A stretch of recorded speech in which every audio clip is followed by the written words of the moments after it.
everybody. I would like to bring to order the City Council Public Safety Subcommittee meeting. It is October 6th. It is 3:30 p.m.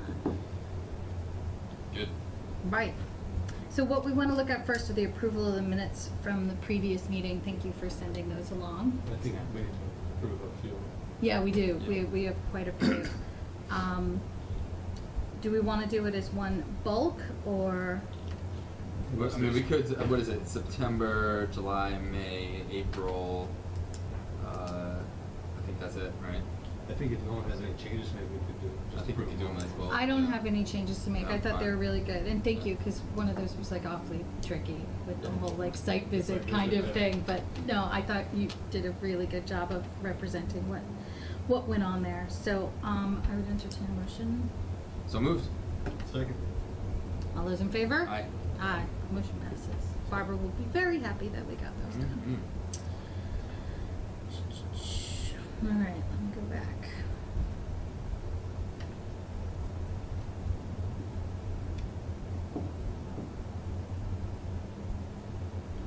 Okay, so we also have the consideration of the Pleasant Street on-street parking changes. And that is just taking the new language and the old language and making it all the new language. And it's taking longer than I expected, but I want to make sure it's done right. So Sure. I've left another, I talked to the owner briefly at Pleasant Street. I just want to make sure he really understands what we're talking about. And I left my name and number again, and I haven't heard back. So I'm really trying to reach out directly to this business owner and make sure they get what we're going to do. Because but what we're thinking about changing is they have 15-minute on either side, right in front of Pleasant Street. Yeah.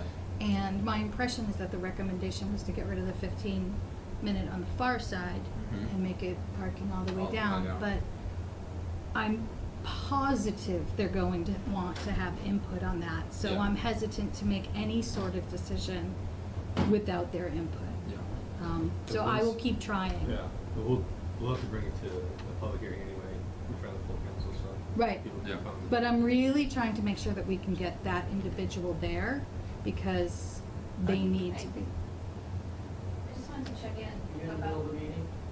can you check in with me before you leave? Me? No, Jen. Jen? For, You're on tape? yeah, we are on Okay. tape, but So that's fine. I Just mean, let us know when you're done, we'll be back. Cool. Right. I know that one of the things was there was a 15-minute sign posted where there was no, it wasn't an appropriate parking spot. You know, it was too close to a curb cut at that store. right. So, but there was 2 spaces in front that are. That was down by Jerry's, wasn't it? Yeah. I know in front of the. Is that what it's called, Jerry's? The convenience store. The one That's by right. the mill? No, Right. Jerry's is over by the mill. Pleasant Street Those two Variety guys, is the one by next to the old Peter Pan. School, the old church, right? Across from Our Lady. Right. Yeah. No, so I'm thinking. I said Notre Dame. I'm talking about the other one because Yep. there was that 15-minute sign that was there, but it was right up against the curb cut. It wasn't a legal parking space. So that one would go. That one would go, but the 2 He that are in still front. has his spots that are like up. Right. There's 2 that are in front of. Yeah, his. he's made allowances to have that parking in front of his shop. Right. Which my impression from the people that were there when we did the site visit that was It's fine. okay. Yeah. Because But it was. that 15-minute sign would go. That 15-minute sign would go. Just up the road from those Yeah. other spots. Yeah. Right, exactly. And then you're talking about the 15-minute spot further down, right outside the childcare old church. Right. Precisely. Yeah, which would have been probably for drop-offs or for when I the think school it's was, more for. or is it for the package store? I assumed it was for the variety store. Because there used to be an active school there. Yeah. A full Right. School. My So I was impression- thinking drop-offs. You know. I thought that was a fairly new sign, but I think I may be mistaken on that Maybe it one. was from the school. Yeah, I don't know. But I mean, if so, while you're working on that, I feel like if you're looking at language and you want input, you could Google it and I'd take a look at it or whatever. If you just want another set of eyes, Great. I'd be happy to take a look at it. Thank you. No problem. Been working with Joe and the DPW. Oh, good. So everybody is on the same page with once it comes out. Cool. What it actually means. Cool. So that should be done soon. Cool. Mobile And lights. thank you for working with Barbara on that one, because I know there's a lot about how we determine where the markers are, that they're not buildings, Yeah. and they're not, I mean, it's not. That's the thing, is just taking the time to make sure that Yeah. kind of language is. Can we the help? DPW gets it the first But, time. can we help with that at all? I mean, I'll let you know, it's Yeah, moving just let along. us It's know. just- I mean, if you want to pull together like a working meeting, we could do that, where it's like, okay, this boundary is here, and then we can jot that down. I mean, if it's easy, I don't know, Yeah, if let me you get want to back work to you. Yeah. independently, that's fine, but I'm more than willing to sit down and hammer it out with you as well. Appreciate that. Yeah. No, that's a big task, so. Yeah, we're in a good place right now, it's moving along, so I'll let you know if Okay. you need anything. And then Prospect Street was on the agenda, but the agenda came out before we took it off the agenda. Right. All right. So So that's been removed, and the. Joe's gonna put the yellow no parking lines down as they should be, where Mhm. the curb cuts are and everything else, Okay. and that should. Did he give you anything about a sort of time frame on that, or? No, but he said it would be no problem, so I can follow up with him on that. Yeah, or we could just put it so that it shows up on our agenda in 3 months, so we can check the progress on it, because that was one thing I've noticed. Like, we make decisions in public safety, we're like that, and then you just assume it's done, but it's on us to kind of like follow up and make sure that these, once we vote on them and that they're approved by city council, that they actually follow through and get done, so. Yeah. All right, so that leaves us with the utility pole cell tower application. What have you guys found out? Seems a little sketchy, if you ask me. I mean, from what I can tell, they're looking to place poles in public right of way for free, which is, you know, like by right. Yeah, the Googling I did, thank you for sending those links along. They were working for Sprint to put up 70,000 of these towers between, coast to coast, across America. And they're trying to get them all on public right of ways, which is unusual because usually they're leased from private owners. And are they just trying to do it for free? That's the question everyone's grappling with. Right. Right. I sat down with Jessica for about half an hour or so, and because I was just a little confused with the letter we got about 7.2 coming out of the zoning ordinances. And when I first started looking into this, I was thinking way too much about like the zoning ordinance, and those decisions are all the planning board. What we need to decide as public safety, do we want them to put a tower here? Right. And looking at the maps they sent us, which are really bizarre, and there's other public safety issues too, don't let me forget to tell you. Yeah. From what I can tell, they're talking about right here outside of the pond, but Wamiko and Eversource own this property, so I think they're talking about putting it on the end of the street. Yeah. Which makes no sense. That makes no sense whatsoever. Because at first I assumed, which you never should do, they're talking about the sidewalk, which is on this side of the Right, street. right. But if you look here, it's It's clearly clearly on on the that pond side. Mm-hmm. So I got some good contact info from Eversource to see if they know anything, because they've been doing a lot of work on this structure lately. Uh-huh. So I want to follow up with them and see if they can tell me anything about this, and then maybe they can, maybe they can't. Because this would be very different if they're working with Wemco, Well- putting Yeah, it on if it's their gonna go property. Here, that's one Well, thing. see, but here that's is kind of the like situation, bizarre. is that they're not a utility. Like, we have And the other thing is- rules for utility companies, and Mhm. this is not a utility company. And the letter indicates they are, that they're just doing this to help everyone, because they Right. like to help everyone. Right. But all the research I've done says Sprint hired them to Yeah. put these things up for Sprint. Right. And they've only recently, because of a court decision, been made to operate under their actual name. And have they presented us with any sort of certificate of public convenience, which I think they've been doing in other places, saying this is in the public's interest, so they have a waiver of their, basically due process, like they don't have to go through a normal bidding process because they have a certificate of public convenience. Have we seen that? My understanding No. is we have everything, we have all their communications except last September 2015, they contacted the clerk's office and Mhm. said, we're thinking about coming around, what do we need to do? Right. And then nobody heard from them until this June, when this letter showed up. And now this shows it on an existing power. Again, so what I've read is that that's what they want to do. Right, on is existing put power these lines. briefcase-sized things on existing poles. Yeah. Like Well, cell all- towers. All our telephone poles are Owned by Eversource, Miko. Yeah. So they found that out in September last, and then came back in June and said, all right, now. Now we're gonna build our own what we tower. wanna do Is build our own tower.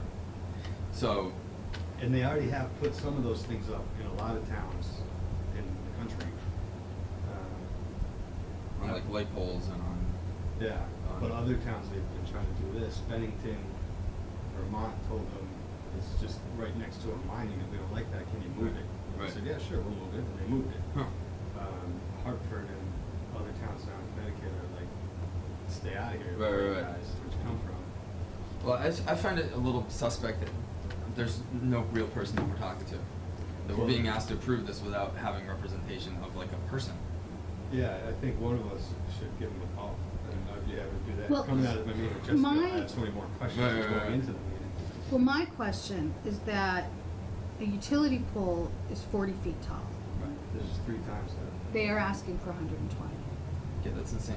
There's not a possible, no possible scenario would I approve a Downtown. 120-foot pole that's downtown.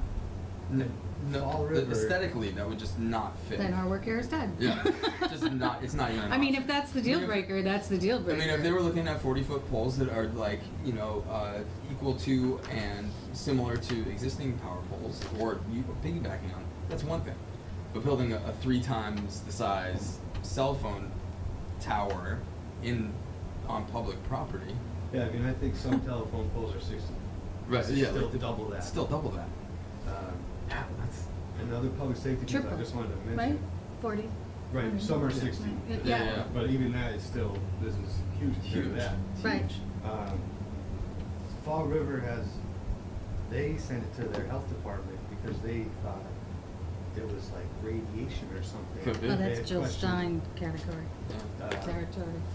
And then other towns said, how you gonna, can you prove to us it won't fall over in a hurricane or something? Right. Yeah. It's that big, you wanna put it Yeah. next to apartments and houses. Yeah. Right. So they want to use city property for free, and Yeah. they want it to be 120 feet tall. Like I could see if this was like, And- for the public convenience. Like Which we're is gonna how we're they- gonna double everybody's data rates in the city of East Hampton. This is for, and we're gonna do it in a way that is gonna be unrecognizable to the citizens who are, in the community. That's one thing. If they would be looking to hide it somehow. Right. Like we want to put one of these things on your public safety antenna array. That's no problem, right? That's no Exactly. problem. If it's going to help people get better service and it's not going to be any skin off anybody's nose. But if they're looking to put a full 120-foot tower across the street We would be able to see it from here. from here, that's not going to fly. That's not going to fly. So this is. We cannot Oh, let I'm that sorry, fly. Dan. Please go ahead.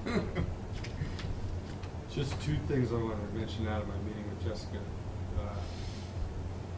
If there's gap coverage, there's federal regulations that can trump whatever we say anywhere, that sometimes they go to. That's why we're gonna see a large Verizon tower go up on Brook Street, at the end of Brook Street, it's already up. It's already up. It's pretty big. Yeah. But it's not 120 feet. I'd say It might be. I'd say maybe 80 feet. Like, So what happened with that is that doesn't fall in the overlay district for Mhm. these towers, and Right. they came back and said, well, we're gonna use Right. this And it's not- Transcommunication Act of 1996, and it's on private land, that is on private. so they're paying. They're paying rent. They've leased that space. So that was just something she said to look out for it, no matter what we do. Well, you know what's they might interesting? come back with, but Within our zoning, we have telecommunication zones. We have catch zones. yeah, that's these wireless overlay districts. Which is where we said, these are areas where we think, and so it's already in our zoning. You would think Which this that- is in that zone. that's a wireless overlay. I feel like it was there was one out There's on like Route 3 or 4 10, different ones. but there's one right in the center of town. Yeah. Oh, it's almost the whole downtown business. That's really interesting. Well, and, I mean, Jessica's obviously right, FCC is gonna trump absolutely anything, and that's where these. But I think our bigger issue is this The is. chimney over there, they should get up on that chimney. It's already there, it's probably 100 Yeah. feet high. I mean, as far as the public safety committee, I think, right up, just right on the street is just ridiculous. Yeah. Well- And then, but what you're saying also is they're just, it seems like they're just trying to get a free ride. Right. And if they're not providing a legitimate convenience to the citizens of East Hampton, and they're not presenting us with someone who can answer our questions, then I think that it's through our due diligence to say no, not until we have more information from you and we have a better idea, we know exactly what's gonna happen. I mean, we haven't reached out to them to force someone. Right. Yeah. You know, we haven't Yeah. asked them any questions. Well, but we had to we're like all learn a negative, little bit but- before we actually even had questions, So maybe that should be the next step, is reach out. Absolutely, talk because we have to put somebody. together questions, because we look at the scope of work for the city of East Hampton. They do want to attach the equipment to existing city infrastructure or new poles. Okay. There's an or.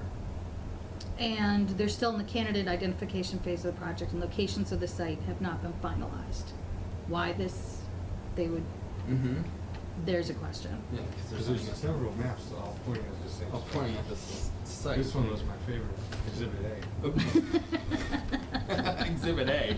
I don't think you could admit that into evidence. That's how they labeled it. I was like, what does it even show? Oh my goodness. Gas stop sale. Exhibit Nice to have an photo, attorney on Gennaro, board. Not site specific. And it also says if we need to replace existing poles or construct new poles to support the equipment, the new pole will be designed to match the aesthetics of the existing poles. So, And one other thing they always tout is, the whole thing is one structure, whereas usually you get a tower and an equipment shed right next to it, or some little thing right next Right. to it. This only has this one thing.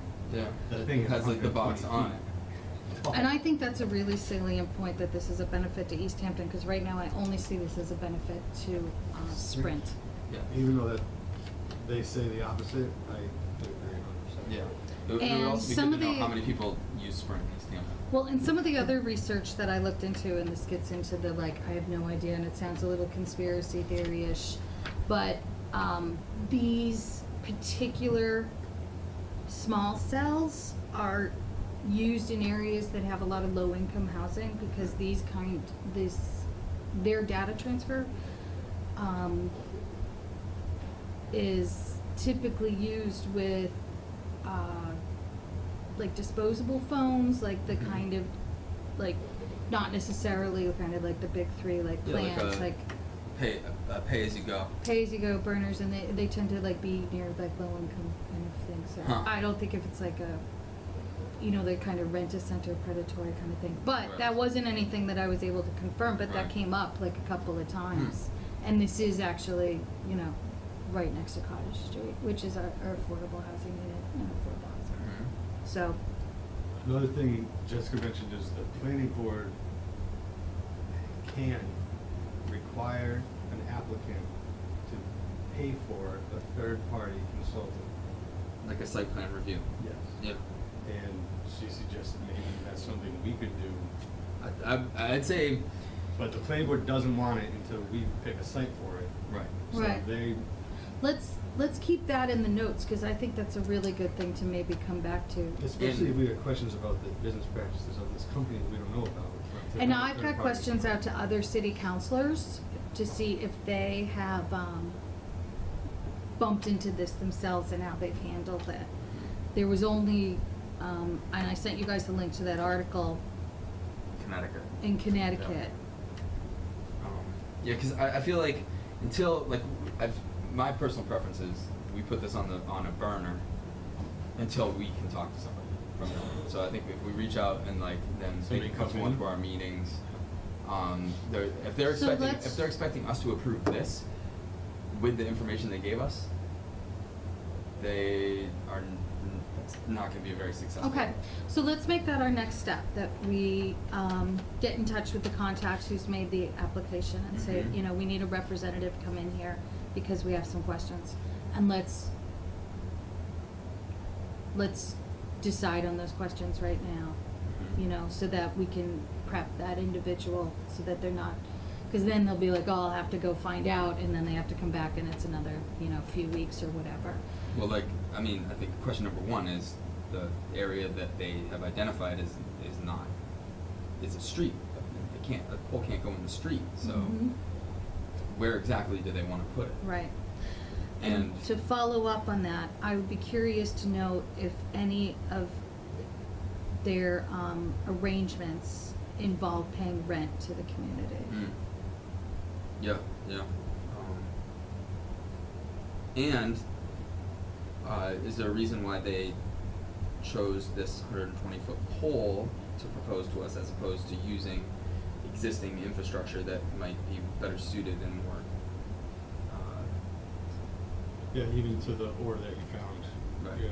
which way are they leaning here, but Right. Yeah. how do they make that call? I think another one is, can they guarantee the safety of these poles that are not looks to me like they don't have any guy wires, and if they're that tall, how do we know that's not going to fall over? Guarantee it, and Who's with liable for that? documentation, something that shows us that this. They'd have to, and who Right, I mean, who would they've bear the gotta- liability for that? If someone hits one of these poles with a car, That's exactly what I was thinking, flying down this hill from either side. who's liability? It's in the public right of way. Whose liability is that? Is that our liability? That's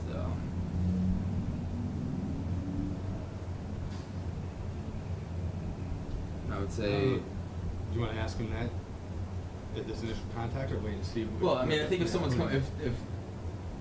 if we want to prep them with questions that we want them to have answers to, we might want to have them. I think it just saves a little bit of time rather than, here's a barrage of questions that you're totally unprepared for, so we can't do anything. You know what I mean? So I just think it's a polite thing to do. So location, absolutely a question. How they determine that location, whether or not they're gonna use something existent, whether or not they have a deal in place that is structured in such a way that they pay rent to the community. Safety of the Safety of the structure itself. Well, you know what would be interesting? We should ask Karen how much the city gets, because we currently rent out Old Town Hall to cell providers, and there are multiple cell things up in the tower. Okay, They're yeah. hidden, but they're there. 'Cause, like we're That's right. We're in an agreement, and that being said, if we're in an agreement with other cell providers, does that put us in a compromised position if we allow this cell provider to come in for free? Right. And what's the can of worms? Right, that's what I'm saying. Like, if they figure that out, then what's to stop other companies from being like, oh, we're not going to pay for towers anymore. We're just going to come put them in public right of ways. Right. And so we need to maybe think about, as we find out more about this, a potential ordinance limiting the number of these to prevent like a onslaught, or So I think that this does open up some interesting questions. There's It does, I so think many it- towns don't know what to do with these guys. Right, and I think that's, I do wanna see a way to, monetize it for the town. I think, it makes sense if there's a way for the city of East Hampton to generate some revenue from giving access Right. like this to a non-utility company, then I think a conversation about funds needs to be on the table. And I think that back to the location, I don't necessarily think that we just let them, choose any random spot. Like, we need to. Yeah. Well, I mean, there's gonna be some mitigating factors that we don't know anything about, because, you would have to see, like, where the blank spot, where Right, is the right. missed spot, where that cell tower is, so, Right. That's. But I want to see justification for why they. It seems choose like they just put it in the that spot. middle of Yeah, the middle of town. everybody. Yeah. Well, that's the whole thing, it's like, has there been a giant increase in Sprint customers in that area, or is this something preemptive? Yeah, The people that I've talked to that work in telecommunications have said that this is kind of the wave of the future as far as how people are moving data around. Well, it makes sense on But- the current telephone poles. Yeah. Or even like the subway. Well, no, with this small cell, Yeah. Yeah. They said in machine. one article pick communities that they see growing. Yeah, Yeah. They wanted Bennington, Vermont, because there's schools Right. there. And Yeah, yeah, yeah. So if they put this infrastructure in, that allows Sprint to kind of market to this area Sure. because there's, you know, And a that's- higher probability of giving good service to Yeah. those customers. And if they than can, if they Sprint. can show that, I think that if they can show, you know, a benefit to the community, then, and they can demonstrate that, and they can kind of answer these questions, then Right. that's where we start. But I think without really talking to someone from the company and knowing exactly what their motivations are, I think we need to put the brakes on. And, I mean, they're just wireless access points. I mean, is that only for Sprint company, or is that something that, like, you know, improves the wireless connectivity for all carriers? You know? It would probably be specific. I think it's specific to Sprint, so I mean, then if we allow this one company to be able to do this, then there's another tower right next to it with one? Right, From another company, We'll from have, another like, company? little lines of towers, like, In the middle of the road. in the middle of the road. Yeah. Can you actually write that down so I can remember to ask them that is it only available to, you know, Sprint. Sprint? Because it doesn't actually really say that. I mean, it makes sense, but I don't wanna make that assumption without Right. having it confirmed. I mean, if it's something that boosts all cell traffic. As long as it increases the tubes, I think it'll be good. So, all right, well, that's good. We have next steps. You want to reach out to them? You want me to reach out to them? You don't want to reach out to them? No thanks. I mean, I can if you want. I'm trying to deal with food trucks right now, Oh, so. you're busy. Dude, what's up with food trucks? Oh, we come to our meeting on Wednesday. What the hell is going on? It should've been- Yeah, look at- food truck. Well, it's like, well, it's I mean, the crux is, do we need one? Do we need an ordinance? And so but then there's like little niggly things that yes, we could, and then there's other like big things like, do we want to put more barriers? There's. You see it in so many towns, they put one in and then they go, shoot. Right, Now we did it, change we. Now take it back. Right, exactly. Boston Amherst, it's like. So anyway. Where's the alright. letter from the dude? Well, I have a couple of foreigners waiting for me. Do we have any more? I'm not kidding. I don't know what you- I heard you yesterday, There's Sam, but- I have You're- a German you're guy and a guy from Wales. Are you making a motion to adjourn? I am making a motion to adjourn if we have no other Second. business. Okay, all right. So there's the address. Yes. What? Thank you. Welcome. Thank you. Ambassador Derby.